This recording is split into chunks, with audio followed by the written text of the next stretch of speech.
Ready to move in premium triplex villas at Kollur APR Projects. Pending లో ఉన్న లోక్సభ శాసనసభ స్థానాలకు అభ్యర్థులు టీడీపీ ఖరారు చేసింది. ఈ మేరకు తుది జాబితాను విడుదల చేసింది. 4 లోక్సభ 9 అసెంబ్లీ స్థానాలకు అభ్యర్థులు ప్రకటించింది.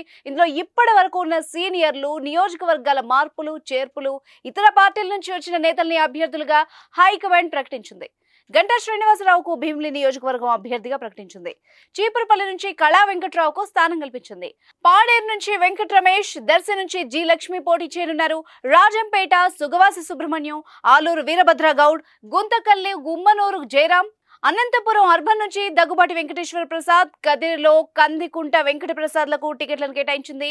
పార్లమెంట్ అభ్యర్థులుగా అనంతపురం నుంచి అంబికా లక్ష్మీనారాయణ, కడప భూపేష్ రెడ్డి, విజయనగరం కలిశెట్టి అప్పలనాయుడులకు ఖరారు చేయగా, ఒంగోలు టికెట్ను ఇటీవల వైసీపీ వీడి టీడీపీలో చేరిన మాగుంట శ్రీనివాసులు రెడ్డికి చంద్రబాబు ఇచ్చారు. సుమన్ టీవీలో మీ పర్సనల్ అండ్ బిజినెస్ ప్రమోషన్స్ కోసం కింది నెంబర్కి కాంటాక్ట్ చేయండి.